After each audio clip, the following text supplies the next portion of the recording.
Hello students, नंद academy के YouTube channel में आपका फिर से स्वागत है।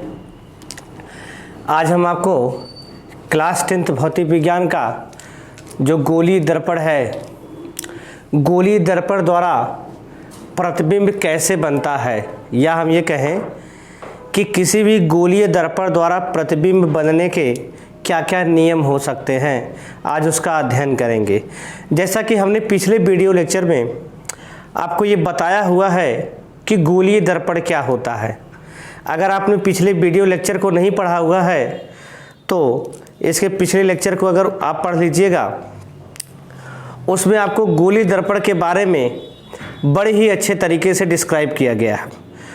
दर्पण क्या होता है, आपका दर्पण कितने प्रकार के होते हैं, समतल दर्पण क्या होता है, गोलीय दर्पण क्या होता है, सारी चीज़ों को बड़ी ही आसानी से बड़े ही अच्छे तरीके से समझाया गया है। आज हम आपको गोलीय दर्पण द्वारा हम प्रतिबिंब कैसे प्राप्त करते हैं, या गोलीय दर्पण द्वारा प्रतिबिंब बनने के नियम क्या क्या हो सकते हैं, आज हम उसको स्टडी करेंगे। या हम ये कहें कि हम अगर किसी गोलीय दर्पण द्वारा अगर अलग अलग स्थितियों में हमको प्रतिबिंब प्राप्त करना हो, प्रतिबिंब की स्थिति ज्ञात करनी हो, तो हम प्रतिबिंब को कैसे प्राप्त करेंगे या फिर प्रतिबिंब को कैसे बनाएंगे। प्रतिबिंब क्या होता है, इसको हम आपको प्रतिबिंब के बारे में हमने आपको पिछले वीडियो लेक्चर में बता चुके हैं। ठीक, तो अब हम गोलीय दर्पण द्वारा प्रतिबिंब बनने के नियम को समझने जा रहे हैं। ध्यान दीजिएगा कि एक जो गोलीय दर्पण द्वारा प्रतिबिंब बनने के नियम हैं, 3 नियम होते हैं। गोलीय दर्पण द्वारा प्रतिबिंब बनने के मेनली 3 नियम होते हैं। वैसे आपको किसी किसी बुक में कहीं कहीं आपको 4 नियम देखने को मिलता है, लेकिन आप अगर सही तरीके से 3 नियम को समझ जाएंगे तो उसी से आप सारे इमेज को बना सकते हैं, सारे प्रतिबिंब को प्राप्त कर सकते हैं। तो हम यहाँ नोट कर लेते हैं कि गोलीय दर्पण द्वारा प्रतिबिंब बनने के निम्नलिखित 3 नियम हैं। ध्यान दीजिएगा, गोलीय दर्पण द्वारा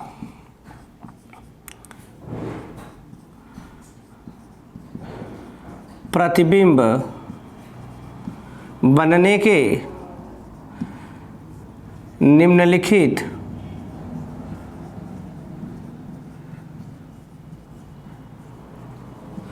3 नियम हैं।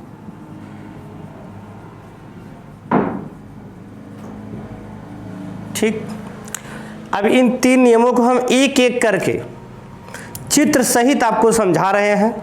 समझिएगा, यही 3 नियम का प्रयोग करके हम गोलीय दर्पण द्वारा जितने भी प्रतिबिंब बनते हैं, सारे प्रतिबिंब को प्राप्त करेंगे। अगर आपको ये 3 नियम समझ में नहीं आया तो आगे का जो आपका प्रतिबिंब अब जब हम बनाने जाएंगे गोलीय दर्पण के द्वारा, तो आपको वो समझ में नहीं आएगा। इसलिए ये बेहद ज़रूरी है कि आप जरूर इस 3 नियम को ध्यान से समझें और देखें। जैसे पहला नियम आपका क्या कहता है, प्रथम नियम आपका कहता है, नियम नंबर 1, ये जो गोलीय दर्पण द्वारा प्रतिबिंब बनने का जो प्रथम नियम है, प्रथम नियम आपका कहता है कि जब प्रकाश किरणें, हम आपको दोनों दर्पण बना के दिखाते हैं। जैसे आपको बताया गया हुआ होगा कि दर्पण आपके 2 प्रकार के होते हैं। जैसे ये आपका क्या हो गया, उभरे हुए भाग को जब आप कलई करते हैं तब आपका प्राप्त होता है अवतल दर्पण। क्या प्राप्त होता है आपका, अवतल दर्पण।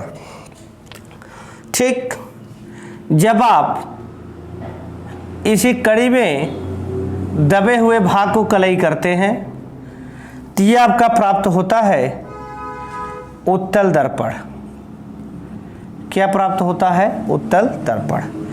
हमने जिधर हम पेंट करते हैं उसको हम कलई वाला भाग कहते हैं, और जिधर प्रकाश किरण आके आपतित होती है, गिरती है, उसको हम परावर्तक पृष्ठ के नाम से जानते हैं। पिछले क्लास में आपको ये बताया गया होगा कि परावर्तक पृष्ठ का जो मध्य बिंदु होता है उसको हम क्या कहते हैं, दर्पण का ध्रुव कहते हैं। तो यहाँ पर अगर हम देखेंगे तो ये भी आपका हो जाएगा दर्पण का ध्रुव।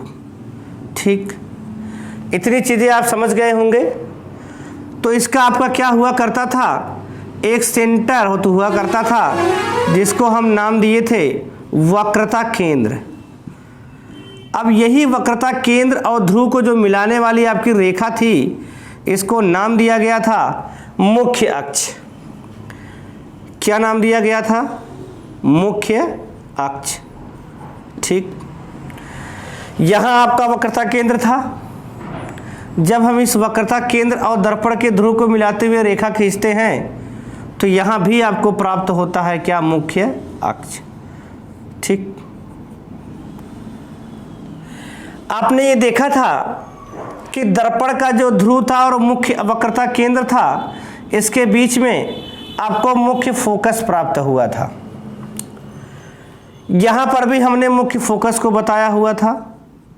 ठीक, तो चलिए अब समझते हैं कि पहला नियम आपका क्या है। इतना तो सारी चीज हो गई आपके दर्पण के बारे में कि दर्पण आपका क्या होता है। उत्तल दर्पण, सॉरी अवतल दर्पण हो गया आपका, और क्या हो गया? ये उत्तल दर्पण हो गया।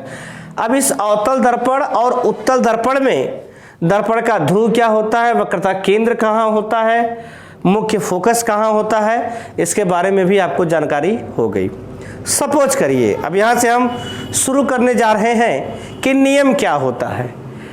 अगर आप इसको समझ गए होंगे तो इतनी सारी चीज़ों को हम यहाँ से इरेज कर सकते हैं। ठीक, आपने समझ लिया कि मुख्य अक्ष क्या होता है, वक्रता केंद्र क्या होता है, ध्रुव क्या होता है और मुख्य फोकस क्या होता है। ठीक, तो पहला नियम आपका ये कहता है कि जब आपतित प्रकाश की किरण, ध्यान दीजिएगा, जब आपतित प्रकाश की किरण मुख्य अक्ष के समांतर होती है, किसके समांतर? अभी हमने आपको बताया कि ये आपका है मुख्य अक्ष, जो दर्पण के ध्रुव और वक्रता केंद्र को मिलाते हुए खींची जाती है। उत्तल दर्पण का मुख्य अक्ष आपका ये है और अवतल दर्पण का मुख्य अक्ष आपका ये है। ठीक, अब मुख्य अक्ष जो है आपका, पहला नियम ये है कि जब आपतित प्रकाश किरण मुख्य अक्ष के समांतर होती है। समांतर का मतलब आप समझ रहे होंगे, दो ऐसी रेखाएं जो एक दूसरे को कभी प्रतिच्छेद नहीं करती हैं।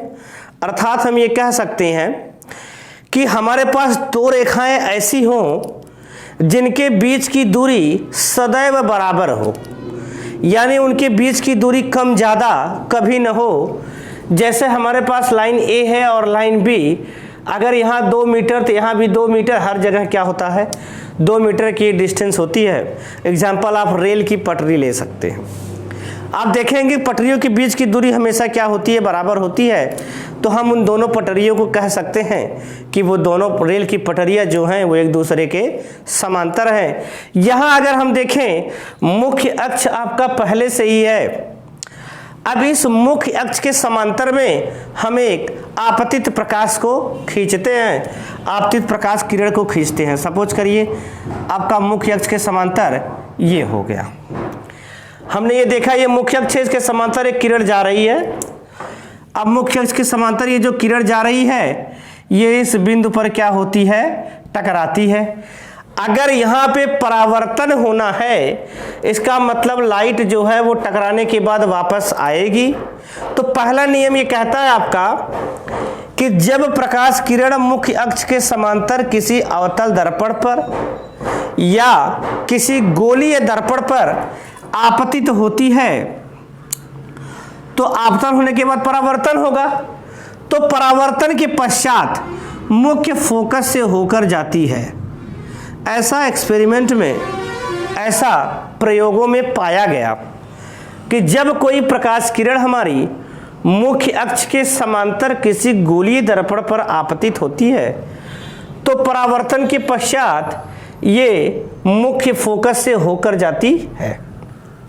आप देखेंगे यहाँ से परावर्तन के पश्चात यहाँ पे मुख्य अक्ष के समांतर आई, टकराई और टकराने के बाद ये जो आपका मुख्य फोकस था, परावर्तित किरण आपकी उधर से चली गई। ये आपकी आपतित किरण और ये आपकी परावर्तित किरण। यानी आपतित किरण जब आपकी मुख्य अक्ष के समांतर है तो परावर्तन के पश्चात ये मुख्य फोकस से होकर जाती है। ये आपका पहला नियम है। ये आपका हो गया अवतल दर्पण में। यही चीज जब हम उत्तल दर्पण में देखें तो आप देखेंगे, सपोज करिए आपका मुख्य अक्ष है, यहां से कोई लाइट ऐसे जाती है, ठीक, ये आपका मुख्य अक्ष के समांतर है, प्रकाश किरण यहां से आपतित हुई। आपतित होने के बाद पहला नियम आपका कहता है कि ये कहां से जाएगा, मुख्य फोकस से होकर जाता है। अब पिछले वीडियो लेक्चर में हमने आपको बताया था कि उत्तल दर्पण में प्रकाश किरणें परावर्तन के पश्चात जाती हुई प्रतीत होती हैं, आभास होती हैं, यहां पर वास्तव में जाती हैं। तो यहां पर मुख्य फोकस से होकर जाती है, तो यहां पर मुख्य फोकस से होकर जाती हुई आपकी प्रतीत होती है। आप पूरे भौतिक विज्ञान में जब भी डॉटेड लाइन को देखेंगे तब समझिएगा कि वहां पर जो प्रकाश किरण है वो जाती हुई प्रतीत हो रही है, लेकिन परावर्तन के पश्चात ये इधर चली जाती है। यानी हम ये कहें कि प्रकाश किरण हमारी जब मुख्य फोकस से या किसी गोलीय दर्पण पर, सिंपल कहें कि किसी भी गोलीय दर्पण पर जब प्रकाश किरण मुख्य अक्ष के समांतर आपतित होती है, मुख्य अक्ष के समांतर आपतित होती है, तो परावर्तन के पश्चात मुख्य फोकस से होकर जाती है या मुख्य फोकस से होकर जाती हुई प्रतीत होती है। जाती है अवतल दर्पण में, प्रतीत होती है किसमें, उत्तल दर्पण में। यानी हमको जब भी कोई ऐसी किरण प्राप्त होगी जो मुख्य अक्ष के समांतर आपतित हो रही होगी, तो तुरंत वो, अर्थात हम समझ जाएंगे कि परावर्तन के पश्चात वो मुख्य फोकस से होकर जाएगी। ठीक, चलिए इसको लिख लेते हैं। लिख लेते हैं कैसे कि जब प्रकाश किरण, ठीक, लिखेंगे जब प्रकाश किरण किसी गोलीय दर्पण पर, किसी गोलीय दर्पण पर मुख्य अक्ष के समांतर, मुख्य अक्ष के समांतर आपतित होती है, समांतर आपतित होती है, तो परावर्तन के पश्चात, तो परावर्तन के पश्चात, परावर्तन के पश्चात मुख्य फोकस से होकर जाती है, लिखेंगे मुख्य फोकस से होकर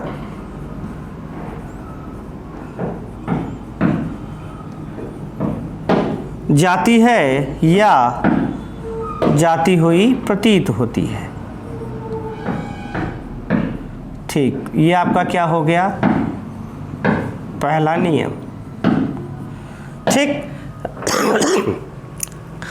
पहला नियम का क्या कहा कि जब प्रकाश किरण मुख्य अक्ष के समांतर होकर जाती है या मुख्य अक्ष के समांतर किसी गोलीय दर्पण पर आपतित होती है, तो परावर्तन के पश्चात मुख्य फोकस से होकर जाती है या प्रतीत होती है। यह रहा आपका गोलीय दर्पण द्वारा प्रतिबिंब बनने का प्रथम नियम। एक सेकंड के लिए आप इसको जरूर नोट करिएगा और जरूर पढ़िए इसको।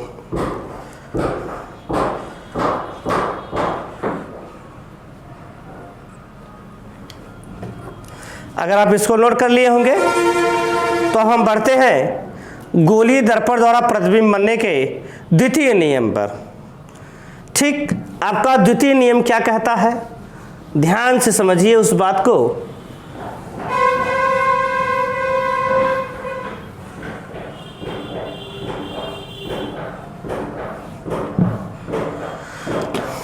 चलिए द्वितीय नियम देखते हैं।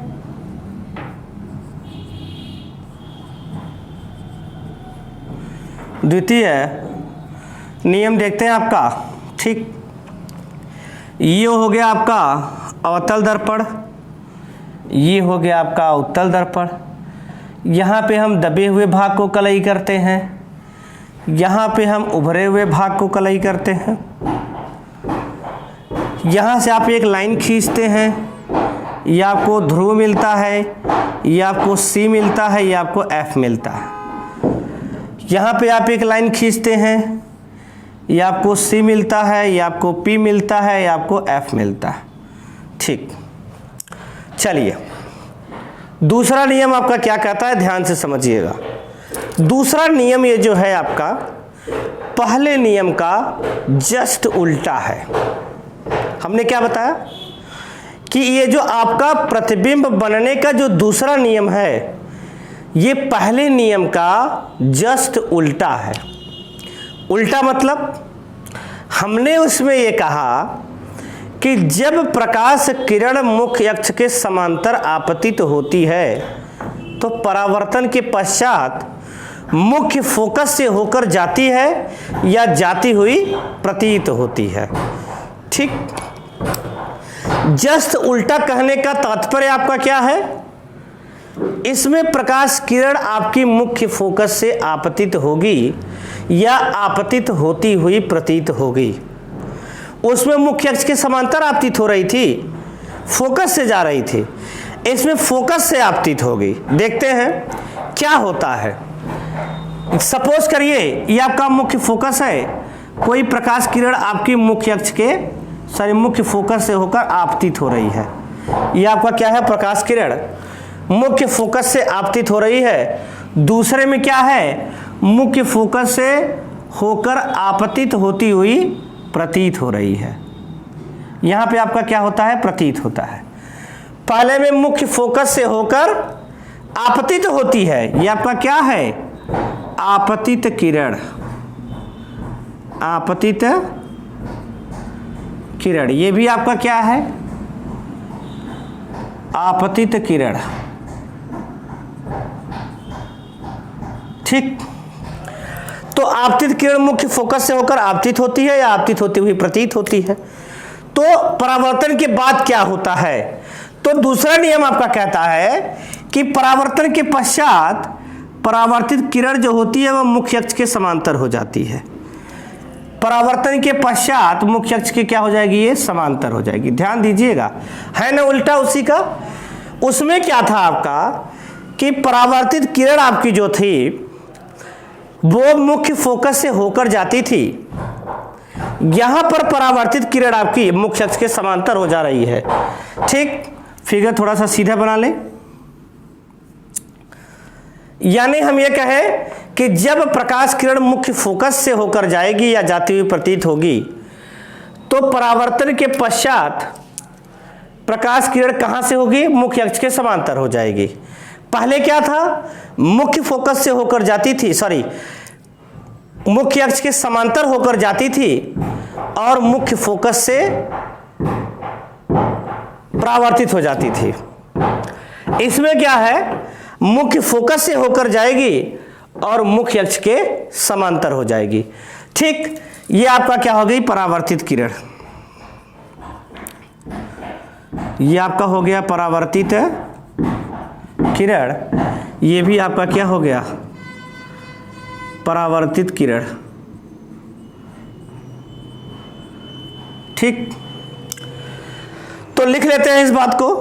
नंबर 2, जब प्रकाश किरण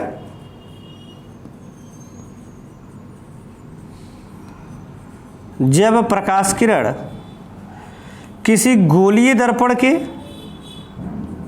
या किसी गोलीय दर्पण से या गोलीय दर्पण के मुख्य फोकस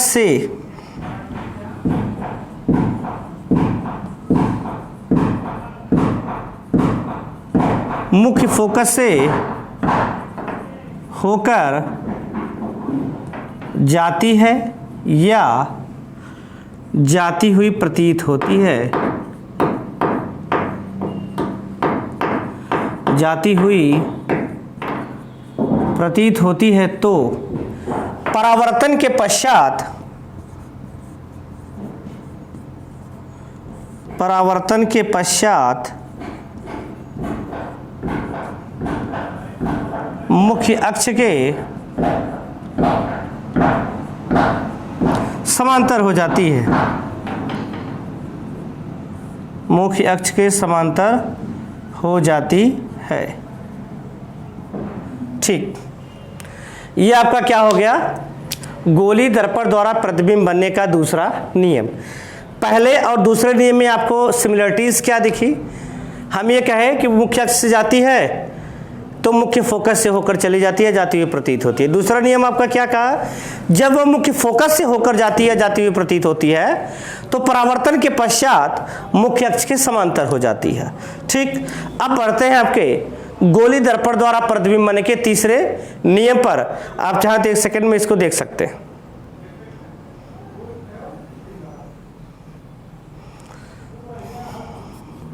ठीक, रेज करते हैं। अब आते हैं तृतीय नियम पर, गोली दर्पण द्वारा प्रतिबिंब बनने का जो तृतीय नियम है उसको देखते हैं।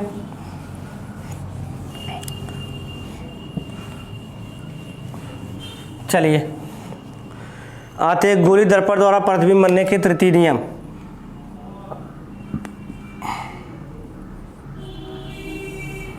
तृतीय नियम। ठीक, तृतीय नियम आपका क्या कहता है, जैसे आपका ये हो गया क्या, अवतल दर्पण, ये आपका क्या हो गया, उत्तल दर्पण। आप इसको कलई कर दिए, कलई वाला भाग, इसको कलई कर दिए, ये कलई वाला भाग, ये परावर्तक पृष्ठ हो गया आपका। यहाँ से आपने एक लाइन ड्रॉ करा, ये आपका ध्रुव हो गया, ये आपका सी हो गया, और ये क्या हो गया आपका एफ। ठीक, यहाँ से आपने लाइन ड्रॉ करा, ये आपका क्या हो गया सी, और ये क्या हो गया आपका एफ, और ये क्या हो गया आपका पी। ठीक, तीसरा नियम आपका क्या कहता है, गौर करिएगा। तीसरा नियम उन दोनों नियम से अलग है। ठीक, तीसरा नियम आपका जो कहता है कि जब प्रकाश किरण वक्रता केंद्र से होकर जाती है, कहां से, वक्रता केंद्र से, ध्यान दीजिएगा, ये आपका प्रकाश किरण वक्रता केंद्र से होकर गई, कहां से, वक्रता केंद्र से। यहां से भी देखें तो वक्रता केंद्र से होकर ये जाएगी नहीं, जाती हुई प्रतीत होगी, वक्रता केंद्र से होकर जाती हुई प्रतीत होगी।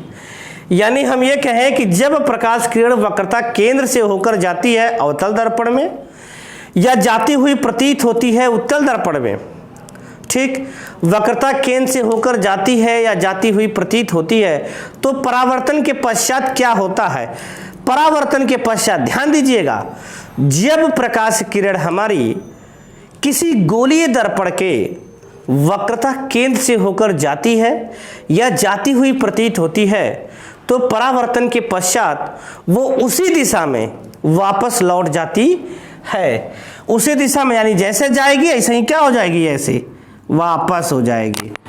यहां पर ये ऐसे जाएगी तो ऐसे ही क्या हो जाएगी, वापस हो जाएगी। ये आपका क्या है, तृतीय नियम। लिख लेते हैं थर्ड पॉइंट, जब प्रकाश किरण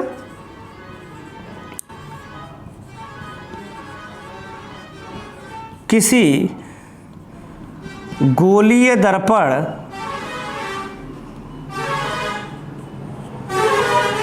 जब प्रकाश किरण किसी गोलीय दर्पण के वक्रता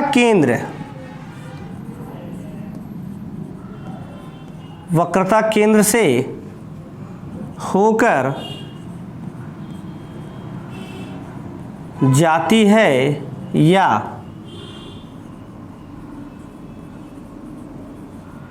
जाती हुई प्रतीत होती है, तो परावर्तन के पश्चात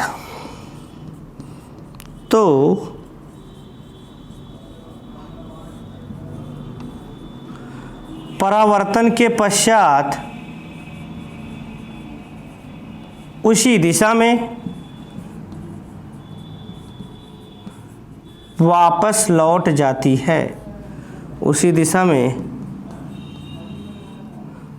वापस लौट जाती है। ये आपका क्या रहा, तीसरा नियम। आप इसको भी तो चाहे नोट कर सकते हैं। तो ध्यान से समझिएगा, हमने क्या क्या देखा कि गोली दर्पण द्वारा प्रतिबिंब बनने का नियम जो था, उसमें पहला नियम आपने क्या देखा कि जब प्रकाश किरण हमारी किसी गोली दर्पण के मुख्य अक्ष के समांतर आपतित होती है तो परावर्तन के पश्चात वो मुख्य फोकस से होकर जाती है या जाती हुई प्रतीत होती है। ठीक दूसरे में आपने क्या देखा कि जब प्रकाश किरण किसी गोली दर्पण पर मुख्य फोकस से होकर आपतित होती है या आपतित होती हुई प्रतीत होती है तो परावर्तन के पश्चात वो मुख्य अक्ष के समांतर हो जाती है। तीसरा आपने क्या देखा कि जब प्रकाश किरण आपकी किसी गोली दर्पण के वक्रता केंद्र से होकर जाती है, कहां से, वक्रता केंद्र से होकर जाती है या जाती हुई प्रतीत होती है तो परावर्तन के पश्चात उसी दिशा में क्या होती है, ये वापस लौट जाती है। तो इस तरीके से आपने इस पूरे लेक्चर में गोली दर्पण द्वारा प्रतिबिंब बनने के कितने नियम हैं और कैसे कैसे गोली दर्पण द्वारा प्रतिबिंब बनता है या कितने नियम उसके हो सकते हैं, सारी चीज़ों को आप चित्र सहित समझे। कहीं भी आपको कहीं से कोई भी डाउट है तो प्लीज़ आप कमेंट बॉक्स में ज़रूर लिखिएगा। Thank you.